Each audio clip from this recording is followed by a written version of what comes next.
આજે 26 જુલાઈ અને કારગિલ વિજય દિવસ છે. આ દિવસ માત્ર એક તારીખ નથી, પરંતુ ભારતના શૂરવીર જવાનોના અદમ્ય સાહસ, શૌર્ય અને બલિદાનની ગાથા છે. 1999માં કારગિલ યુદ્ધ દરમિયાન આપણા સૈનિકોએ અત્યંત કઠિન પરિસ્થિતિઓમાં દેશની સરહદોની રક્ષા કરી. બરફથી ઢંકાયેલા પહાડો પર જીવના જોખમે લડીને તેમણે તિરંગાની શાન જાળવી રાખી હતી. કારગિલ યુદ્ધમાં 527 થી વધુ ભારતીય જવાનોએ દેશ માટે પોતાના પ્રાણોની આહુતિ આપી હતી. મિત્રો, આપણે આજે જે શાંતિથી જીવી રહ્યા છીએ ને, તે આપણા સૈનિકોના બલિદાનનું પરિણામ છે.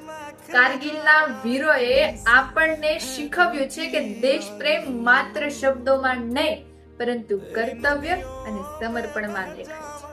કેપ્ટન બાત્રા જેવા અનેક વીરોએ પોતાના જીવનનું બલિદાન આપીને ભારત માતાનું મસ્તક ગૌરવથી ઊંચું રાખ્યું.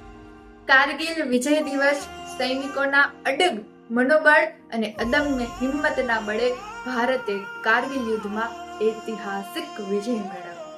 આજે આપણે જે ખુલ્લા આકાશ નીચે નિર્ભય જીવન જીવી રહ્યા છીએ, તે આપણા શહીદ જવાનોના અમૂલ્ય બલિદાનનું પરિણામ છે. ચાલો દેશ માટે સર્વસ્વ અર્પણ કરનારા દરેક વીર સૈનિકને હૃદયથી નમન કરીએ અને તેમના બલિદાનને ક્યારેય ભૂલીએ નહીં. આ કારગિલ વિજય દિવસ આપણે સૌ એક સંકલ્પ કરીએ કે દેશની એકતા, અખંડિતતા અને ગૌરવને જાળવવા માટે હંમેશા તૈયાર રહીશું.